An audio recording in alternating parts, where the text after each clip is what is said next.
Le 17 janvier 1961, la mort attend Patrice Lumumba au bout de cette route. Un mémorial marque le site de son exécution dans cette forêt, à 55 km de Lumumbashi, Elisabethville à l'époque. L'épave d'un vieux bimoteur rappelle que Lumumba avait été transféré le jour même en avion depuis Kinshasa, ex-Léopoldville, vers la région minière du Katanga. Ces bourreaux ont fait disparaître le corps. Donc jusque-là, on voulait présenter les choses comme quoi ce sont les Congolais qui ont tué leurs frères congolais. Et de manière particulière, on disait que ce sont les Katangais qui ont tué leurs frères congolais. Mais les archives ont finalement parlé. Ce sont des Belges qui ont planifié la mort de Lumumba et qui l'ont fait exécuter. À Kinshasa, la capitale, un boulevard et une statue saluent la mémoire de l'éphémère Premier ministre, en poste pendant quelques semaines après l'indépendance du 30 juin 1960, avant d'être renversé. Pour son fils, François Lumumba, l'héritage politique du père de la nation est toujours vivant. Pour le Congo, il présente le symbole de l'unité du Congo. L'unité du Congo, il a tracé de grandes lignes. Et en plus, il est aussi, comment on pourrait dire, l'héros de l'indépendance. L'héros de l'indépendance du Congo. À Bruxelles, un petit square Lumumba a été inauguré en 2018. L'ancienne puissance coloniale s'apprête à rendre au Congo une dent qui aurait appartenu à Patrice Lumumba, prélevée sur sa dépouille par l'un de ses bourreaux belges. Le roi a présenté des regrets pour le passé colonial de son pays, insuffisant pour cette militante issue du mouvement décolonial. Voilà, donc je veux dire qu'on est dans un entre-deux qui démontre bien qu'en réalité, on n'a pas très envie de s'excuser réellement, on n'a pas très envie que ça change ni que ça bouge, parce que s'excuser appelle l'étape suivante, réparer, réparation symbolique, travail mémoriel, mais aussi réparation en numéraire. Il faut rendre l'argent. Au Congo, sur les lieux de l'exécution, le mémorial Lumumba, commencé en 2016, reste inachevé à ce jour, faute de moyens ou à cause de la corruption. La coalition de l'opposition en Centrafrique estime qu'une enquête s'avère nécessaire contre le représentant spécial de l'ONU, Mankeur Ndiaye, accusé, sans apporter de preuves, d'avoir soutenu ostensiblement la candidature de Touadéra, lui permettant de tout faire pour lui assurer la victoire au premier tour du scrutin du 27 décembre 2020. Les candidats aux différentes élections étaient livrés à la merci des groupes armés, les empêchant d'aller battre campagne. Pourtant, monsieur le représentant spécial n'a eu de cesse de faire l'éloge de la qualité de ce plan et de rassurer le peuple centrafricain, affirmant que toutes les conditions de sécurité étaient réunies pour la tenue de ces élections, ont indiqué les auteurs du communiqué dans cette lettre adressée au secrétaire général de l'ONU, Antonio Guterres, tout en dénonçant des élections bâclées. Dans un tweet publié dimanche soir, le porte-parole de la mission des Nations Unies en Centrafrique, Vladimir Montero, a estimé que Mankeur Ndiaye reste concentré sur sa mission avec le soutien total et sans réserve aucune de la communauté internationale. Le 4 janvier, l'autorité nationale des élections, l'ANE, a déclaré le président Touadéra réélu dès le premier tour avec 53,92% des voix. Pour la CODE 2020, la présidente de la Cour aurait reçu des pressions provenant du représentant spécial qui lui aurait fait comprendre qu'en cas d'annulation des élections ou de la délibération pour un second tour, la communauté internationale ne serait pas en mesure de financer la suite du processus électoral. Le Congrès panafricain pour la justice et l'égalité des peuples, COJEP, suspend sa participation aux activités liées aux élections législatives avec les plateformes de l'opposition, a écrit le secrétaire général du COJEP, Patrice Saraka, dans un communiqué. Pour le COJEP, ces élections devaient être vues comme une opportunité pour renforcer la cohésion et l'unité de l'opposition, mais ont malheureusement mis au grand jour les appétits et autres guerres de positionnement entre des entités pourtant supposés être des partenaires. Les deux principaux partis d'opposition, le Parti démocratique de Côte d'Ivoire PDCI, de l'ex-président Rikona Bédié et le Front populaire ivoirien FPI de l'ancien président Laurent Gbagbo avaient annoncé début janvier, avec leurs alliés, leur participation au scrutin du 6 mars.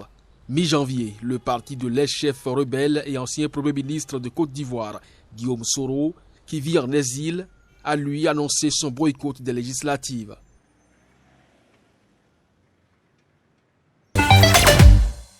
va-t-il donner raison à ceux qui ont empêché les Centrafricains d'exercer leur devoir civique, qui ont empêché les Centrafricains de choisir leurs dirigeants? Est-ce qu'il faut leur donner raison? Je pense que non. Le processus n'a pas été facile, il y a eu beaucoup de défis. Ensemble avec la communauté internationale et aussi le peuple centrafricain qui a montré sa capacité, sa résilience et aussi sa volonté de dire non à la violence, à la prise de pouvoir par les armes et à défier vraiment tous ceux qui prédisaient que, ou tout au moins par des intimidations, la violence, l'empêcher d'aller exercer son devoir. Nous sommes les partenaires jusqu'au bout, comme en témoigne cette cérémonie émouvante aujourd'hui, où nous avons rendu hommage à 4 de nos casques bleus qui sont morts dans le cadre d'une attaque aux explosifs improvisés.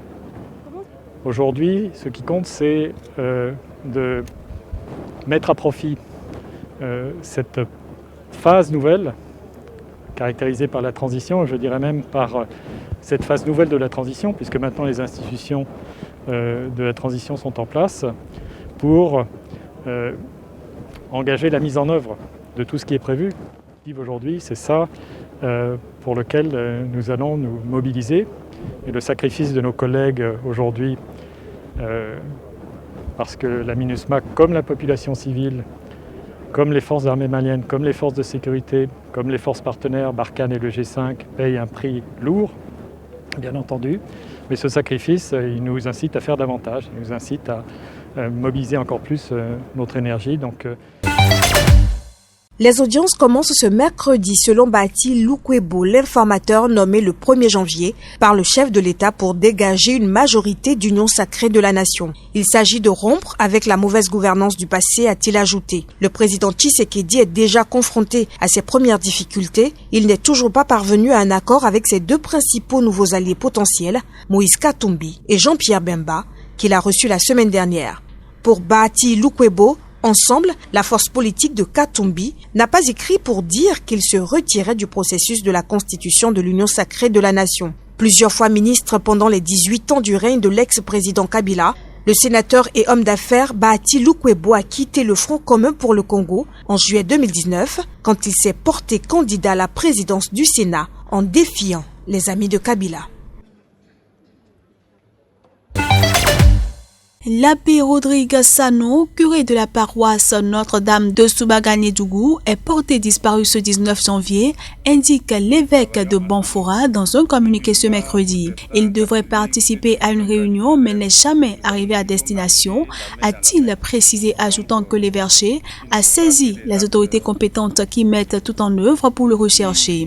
Selon des habitants de Banfora, le véhicule du curé a été retrouvé sur l'as menant à Banfora, laissant craindre un enlèvement par des groupes armés, dont certains affiliés à des nébuleuses djihadistes. Une source sécuritaire a indiqué que l'alerte a été donnée dans l'après-midi et des opérations de ratissage ont été menées dès la disparition, mais aucune trace de lui n'avait été retrouvée ce mercredi matin. Le Burkina Faso est le théâtre d'attaques djihadistes depuis 5 ans, surtout dans le nord et l'est du territoire. Ces attaques, qui ciblent également des églises et des religieux, ont fait près de 1100 morts et plus d'1 million de déplacés depuis 2015 dans ce pays sahélien pauvre d'Afrique de l'Est.